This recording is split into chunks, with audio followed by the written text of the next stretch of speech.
Joining us now is Okpe with stories trending around the world. Hello, Oji. Good morning, Dr. Well, Bati. I shouldn't ask how was your weekend. I know. It was fantastic. I have an idea how it was. Because we were celebrating you. Thank you. Thank you very much. Happy birthday again. Thank you. Good morning, Tundun. How are you? OJ. Great. You had a great weekend, right? Yes, we all did. Rufai too. Good morning. How are you? Great, but Dr. Bati was a highlight of my weekend, I must have to say. Yes. Thank you, everyone. For all of us. Well, good morning to you, viewers. We begin what's trending in the United States with one of the biggest stories out there. Vice President-elect Kamala Harris making history as the first woman and woman of color to be elected to the second highest office in the country. Kamala is the daughter of a Jamaican father, an Indian mother, and as the child of immigrants, she has been steeped in racial justice issues from her early years. Ms. Harris attended Howard University, a historically black college, and is one of the country's most prestigious. She often spoke about her diverse background during her campaign trails, and now shattering the racial and gender barrier in American politics on January 20th, 2021. The California senator will become the next vice president of the United States. In her victory speech over the weekend, Ms. Harris spoke of her mother and the generation of women of all races who paved the way for this moment. Let's take a listen. Who fought and sacrificed so much for equality and liberty and justice for all, including the black women who are too often overlooked, but so often prove they are the backbone of our democracy.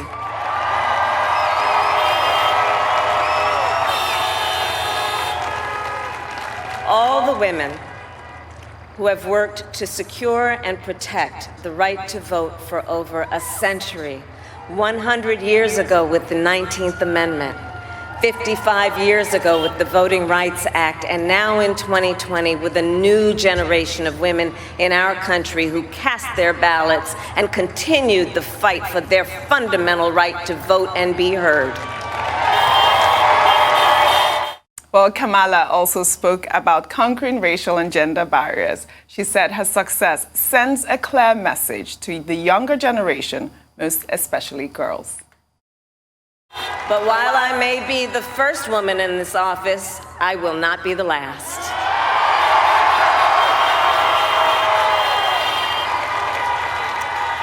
Because every little girl watching tonight sees that this is a country of possibilities. And to the children of our country, regardless of your gender, our country has sent you a clear message. Dream with ambition, lead with conviction, and see yourselves in a way that others may not, simply because they've never seen it before. But know that we will applaud you every step of the way. I particularly loved this part of her speech. Tundun, I was so elated when, Vice President Joe Biden-elect was, President Joe Biden. I call him president now because nothing's going to happen. It's a done deal. It's a done deal. I was jumping over the weekend when I heard the story, but, this woman has broken so many barriers and so many firsts for her. She's also going to be the first woman from that historically black college to be in the White House. And she was also the first woman, the first black woman, California Attorney General as well. I think she's so And before remarkable. that, the first San Francisco District Attorney. Yes. She's just a ceiling smasher. So many firsts for her. Real congratulations. I know that we've spoken about her at length on this show. I just want to take one more part of her story that I love, which is her fashion sense. Over the past 3 months, she's worn her Converse Chuck Taylor All-Star sneakers to attend rallies, voter mobilization events, and to greet crowd of supporters. Well, here's Kamala dancing at a drive-in rally in Orlando, Florida.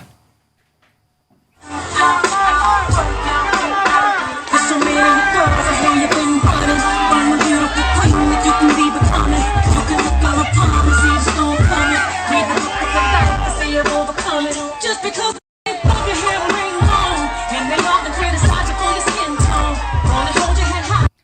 not just her fashion sense, it's her cool style. I mean, she's always been wearing those shoes. I mean, 3 months. The fashion industry has really just, embraced her style at this point. Now people are just wearing jackets and sneakers. I mean, it's amazing what she's done so far. Dr. Abati. Why did you skip me? I thought you were talking fashion.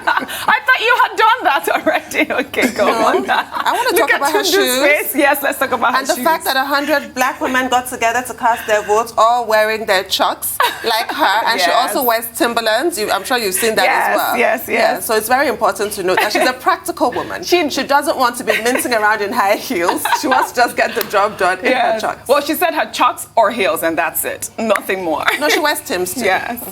Well, I'm sure there will be a lot about our fashion sense, our charming personality, our panache, the symbolism of race and gender has been well spoken about. But I think what is even more important is what she brings to the table, the substance, the gravitas.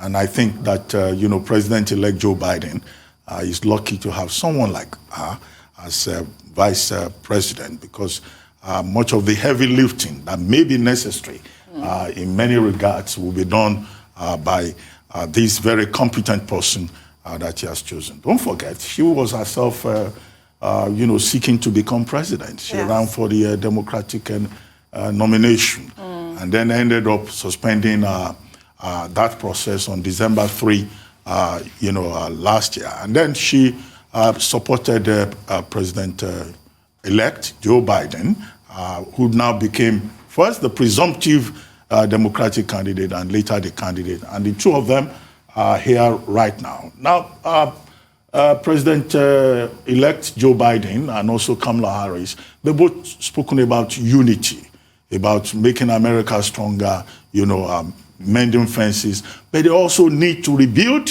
the Democratic Party. Because as Tundun indicated earlier on, even the Democratic Party is not as united as one would imagine. And rebuilding that party, making it really much stronger, will be one of the challenges going ahead. You've mentioned all the firsts, but again, with Kamala Harris as a vice president, I experienced as senator representing California, who proved to be useful. I experienced as attorney general in the state of California, will also prove useful. And of course, we imagine that given our background as an attorney general, that the rule of law will also be something that will be much stronger under a Biden-Harris presidency, as opposed to what we saw under President Trump, who was always intimidating either the attorney general or his other advisors in the course of his 4-year presidency. And of course, I understand that there have been celebrations in India and also here in Nigeria, where we've been reminded that she has Nigerian DNA. Rufai, your take on the story.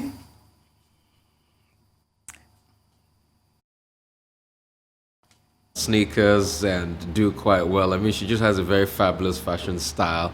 Pretty much reminds me of how simplicity was the name of Michelle Obama's fashion style when she got into power. I mean, I like to see black women do well. I love Kamala Harris. I mean, I'm going to say it, and it's amazing to see her taking the style. But most importantly is the content of the character, what she brings to the ticket. That's really very important. What she has fought for over the years in America, the symbolism, what it represents, and how her mother means a lot to her. Her mother died in 2009, and she keeps talking about her mother a lot. In fact, after her mother died, her mother used to be a cancer researcher. She died of a cancer, colon cancer, and her ashes were sent back to Chennai in India, where the mother was from, and the symbolism of that.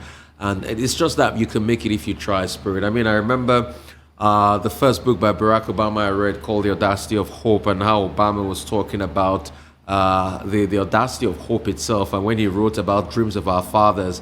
And that pretty much reminds you, really, that people that can come out of nowhere, they can be from, a minority group and go ahead and do great things. I'm excited, and as we also pay tribute to Kamala, I will not forget the woman that started all of this, Ajara Neferano, that was the first, woman to be on the ticket ever in America. She was on that ticket with Walter Mondale in '84 as vice presidential candidate, and it started from her. Although she didn't win, but Kamala broke the glass ceiling, and I also pay tribute to Hillary Clinton. She could have arguably been the president of America, and women doing quite well. And I also pay this tribute. I also look forward to a day in my country where a woman will come out. She doesn't have to be from any major ethnic group. Maybe a minority woman will come out, will have a agenda to change Nigeria and make it even better, and we'll all support her from the north, south, west, and the woman will emerge president in Nigeria. We're looking forward to that, and the day that the strength of our institutions will be stronger in this country. And it's not going to be about the big man in power, but it's going to be about the institutions of power and how they hold sway. So I look forward for that day for my country, and congrats to Joe Biden and Kamala. I have to mention Shirley Chisholm, who you forgot. She was the first woman and the first black person to ever run for president. Yeah. Shirley, very prominently. Amazing. Well, she embodies, a country that has grown more racially diverse at this point. I mean, it's amazing. We'll take another story, this time in Nigeria. The Lagos State Judicial Panel of Inquiry, set up to address the issue of police brutality over the weekend, suspended its sitting following the withdrawal of 2 youth representatives from the panel. Bolatito and Temitope Majekodumi withdrew from the panel following the freezing of Ms. Bolatito's account and 19 others by the Central Bank of Nigeria for their participation in the NSAS protests. Their action forced the panel to adjourn sitting till November 14th. Meanwhile, the chairman of ANAP Foundation, Atedo Peterside, during an interview with Arise News over the weekend, said financing peaceful NSAS protests was not an unlawful exercise. While condemning the decision of the Central Bank of Nigeria to freeze the accounts of the protest facilitators, Mr. Peterside stated that the banks were not to respond to a civil protest by violating Nigerian laws. He added that it was unlawful to block accounts of any Nigerian or foreigner doing nothing illegal. This has really made a lot of people upset, this freezing of accounts by the CBN, getting the order to, freeze 19 NSAS protesters. And like Mr. Peterside has said, it is completely outrageous for that to happen. It is. It's shocking. They got this order, and I'm not sure, but from what's been reported, it's an ex parte order. And ex parte orders in political matters really do make me nervous. It smacks of some kind of executive bullying. That means that the other side does not have the opportunity to represent themselves. You just go and get this order, and the order has been granted for 90 days, and it might be renewed. Be extended. So it's just punitive. Right. They called it a rogue regulation. Yeah, I mean, this is a case of using the monetary policy to intimidate people. As Mr. Peterside has pointed out, people who go to the streets to protest, to express themselves, they've not violated any laws of the land. It is within the right of a citizen to speak up or to associate or to express a viewpoint. So if there is any basis, accounting for this attempt to flag the accounts of these 19 persons, nobody has made any full disclosure. And I think that nobody, should be punished for an offense that they are not even aware of or that nobody has explained to them. But as I pointed out when you brought up this story last week, I said, well, again, they have recourse to go to the court of law, right? To go and insist on their fundamental rights. And we've had cases like that, GTB versus Adebowale, which you cited last week. There's also Patience Jonathan versus Federal Republic of Nigeria. So I will expect that these persons who are affected will go to court to challenge, this decision to shut down, to suspend their bank accounts. Now, as for the sitting in the Judicial Panel of Inquiry in Lagos, over the weekend, the panel could not form a quorum because 2 of the NSAS protesters who were members of the panel in protest refused to show up. And Justice Okpe, the chairperson of the panel, said, well, if we cannot form a quorum, then we would, we will adjourn. Now, would that panel continue to remain adjourned until this matter is resolved? Continue to stall the process. You see another way in which a matter of great public interest has been affected by an attempt to use monetary policy for, we may say, political reasons. Rufai, your take on the story. I mean, I kept on talking about the symbolism of the American elections, and I'll go back to it. It shows you the strength of institutions. And what you see here is another call and another moment to question the strength and viability of our institutions.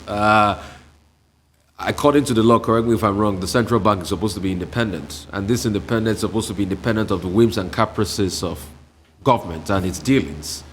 And you will want to press further and ask that, is the independence being shown here? You also want to press further and ask that, is there even very strong independence on the part of the judiciary? I want this to be tried out in court because, you know, I think it was Martin Luther King that said very boldly, injustice anywhere is a threat to justice everywhere.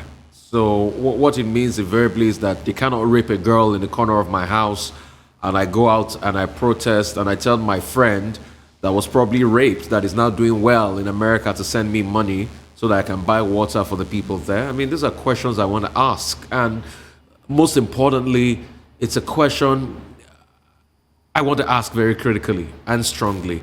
And the only way this could be asked is when it's taken to court and it's tried in court and the laws are interpreted, you know, and we can know better.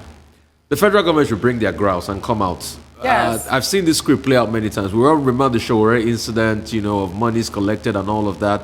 That case is still in court. And for every turn, Showore has won against the federal government. So let's try this out in court and let's see how it pans out. We should get to a point in our country where our institutions truly, truly matter.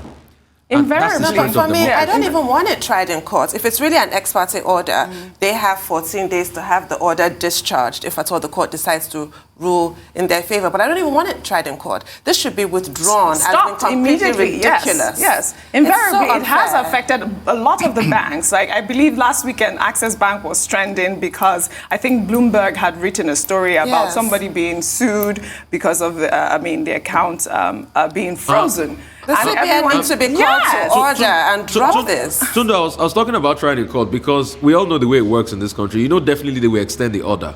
They will keep extending it. So can you imagine not being able to operate your account for 90 days and then it's renewed for another God knows how long? Definitely, it will be extended. We all remember the case with Showore. I mean, it shows all of us a very clear example. And that's why if for anything, I think the fight should be for better institutions in this country.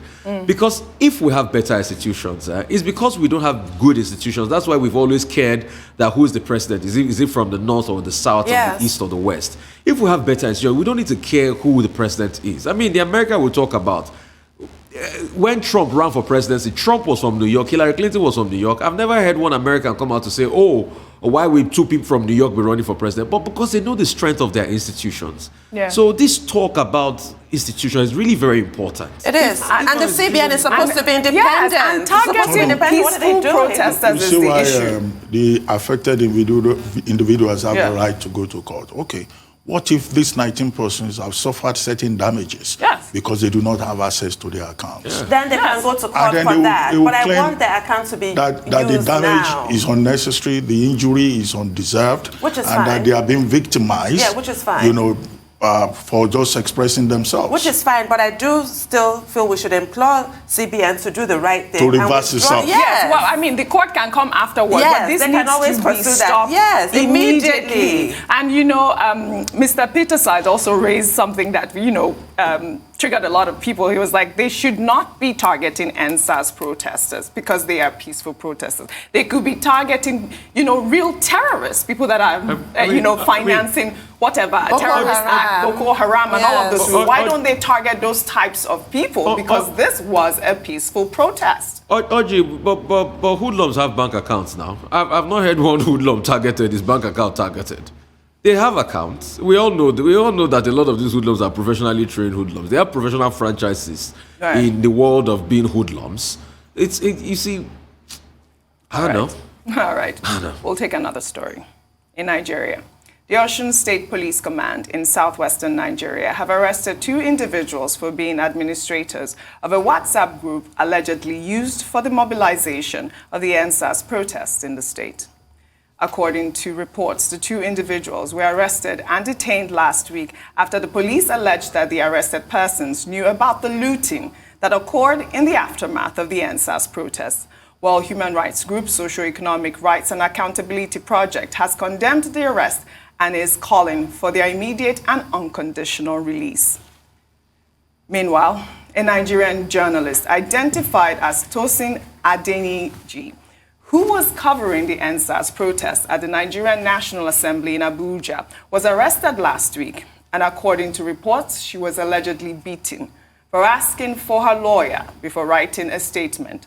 Other reports indicate that Tosin was brought before a magistrate who denied her bail and had her case adjourned till January 2021. Now, the details of this journalist is still being investigated. We're not sure why she was arrested, but obviously she is a journalist, and they're saying that she was covering a protest. Why is she being detained? Are we in a democracy? Yes. I really have to ask, because I'm not entirely sure at this point. We live in a country where a governor had a photo up with bandits, AK-47 wielding bandits, and they all smiled for a photo. We live in a country where those people are negotiated with. You say please and thank you to them. We live in a country where Boko Haram terrorists are sort of given a light slap on the wrist and readmitted into society, and you have a journalist doing her job being arrested and detained till next year. She's going to spend Christmas in jail. For what? And last week we had a journalist intern murdered for doing his job. What on earth is this? Yes. I'm about to start stabbing. Yes, that happened last week as well. And then the issue about the WhatsApp group, I mean, still it should be investigated. But I mean, if they have evidence that those people were amongst the people that were looting, yes. But a WhatsApp group enabling the peaceful protest again, it's an issue. Well, I mean, the clear indication, and which makes it so ugly and unfortunate, is that persons who exercise their rights under the Constitution are being targeted. We had the case of the young journalist, the intern, 20-year-old Pelumi Onifade, who was killed in Okpe, Agege here in Lagos. And the police, the task force and the police, the Environmental Sanitation Task Force and the police took his body away. And for 6 days, his family could not trace him. What they found at the end of the day was his corpse. And he was not, accused of having been involved in any riot. He was just reporting the news. Now you have the case of this Tosin Adeniji, also known as Miss T, who has now been remanded in prison. We understand that she's now in Suleja prison and for 2 months. Why? And, she was very active, we understand, in the NSAS protests in Abuja. And in fact, some people have described her as being very energetic, full of SARS, full of, zeal. Could that be the reason why the magistrate court 8 in Wuse would decide, the magistrate would decide to remand her in prison and then adjourn the case? Well, she has lawyers, I guess, and if she does not have lawyers, this is a matter that the NBA, Nigerian Bar Association, can take up. The president of the NBA, Olumide Akpata, had said that, look, anybody who is intimidated or harassed or victimized for taking part in the NSAS protest, that the Nigerian Bar Association will be willing to deploy lawyers pro bono to defend the rights of such persons. And these are cases, where the NBA can intervene. And then WhatsApp. I mean, 2 persons also arrested in Osun. I mean, the same problem that we're complaining about police brutality, about, excessive use of power, abuse of uniform. If WhatsApp was used to mobilize people to go and protest, okay, did the administrators of that WhatsApp group, have they committed any crime? Is it an offense to distribute WhatsApp messages? Did they circulate any kind of information that could be a threat to public peace or to national security? These are questions. But I guess, what should happen is that each time anybody's rights is violated, that person should immediately proceed to court. Our court system still works. there may be abuses at all levels within the Nigerian system, but there is no danger in insisting on your fundamental human rights. These stories just goes to show that the government is clamping on the peaceful protests, the NSAS peaceful protests, the freezing of the account of peaceful protesters. I mean, we cannot not say this. The issue is not the NSAS protests, really. It's everything that happened in the aftermath. Now, if they were clamping on looting, if we're seeing stories about, people that have burnt police buildings and all of that, yes, would love to see these stories. And then just last week, they talked about the fact that they were not going to allow any more protests in the state of Lagos. I mean, no, nobody's in a position to dictate that. Yeah, no, but that's what the IG said. That's what they said last week. For me, Audrey, so I spoke to a Holocaust survivor at some point many years ago, and he was telling me his experiences under the Gulag and Gestapos, and I just pray we don't get to that point. And he told me what it felt like to live in sort of like a police state, or if not a police state, let's call it for what it is. I pray we don't get to that point. And that's why I will go back to my refrain about institutions. I know in other countries in the world, even if there's a crime, you can come from home to do your trials. It's when you get your sentencing, you go in jail. So this District 8 court in Abuja, the case has not even started. You've thrown the woman in jail for 2 months. So finally, when the case is heard, who accounts for these 2 months you've kept her in jail for? I'm just asking. I want to ask questions critically. Who accounts for that 2 months? 2 months of her life you've taken away. And really, Dr. Abati, the court in Nigeria works, but I want to put it to you, is the judiciary really the hope for the common man in this country? Is it? It still is, yes. Okay. Let's take our final story. Hopefully a cheerful one. Well, following the end of the historic speech made by President-elect Joe Biden and Vice President-elect Kamala Harris, spectators at the Chase Center in Wilmington, Delaware, as well as the rest of the world, were treated to a firework display that lit up the sky. Let's take a look.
felt so alive watching this firework display over the weekend.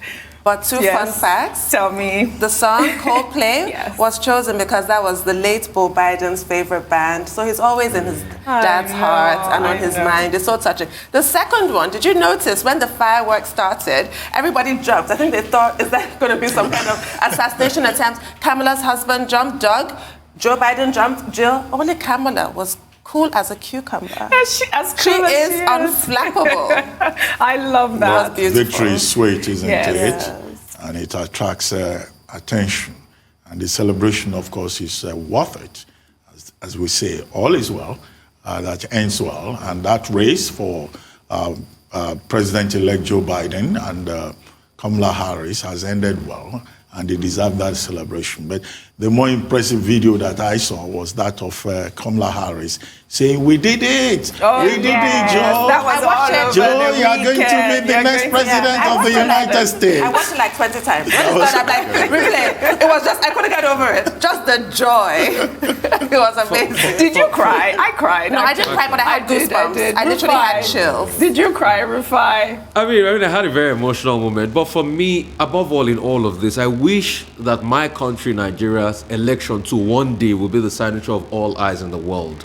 That will be able truly to be able to celebrate. Because, you know, for all of these great things I wish for America, sometimes I wish it's happening in my country too. I know we're not there. It's a path to progress. But definitely we'll get there too someday. So congratulations. Very emotional one. And very good song by Coldplay. Emotional, lovely, love ballad. It was beautiful. I'm going to give you I'm a big Coldplay fan. I mean, don't even get me started. Jesus. There were other artists too. Tina Turner and other artists was completely And Kamala chose Mary J. Blige. Yes. The soundtrack to every black woman's life. Oh, goodness. The real Democrats at play now. Anyway, thank you very much. Thank you, Dr. Oji. Amati. Thank you, Thank you. Tundun. Thank you, Rufai. See you tomorrow.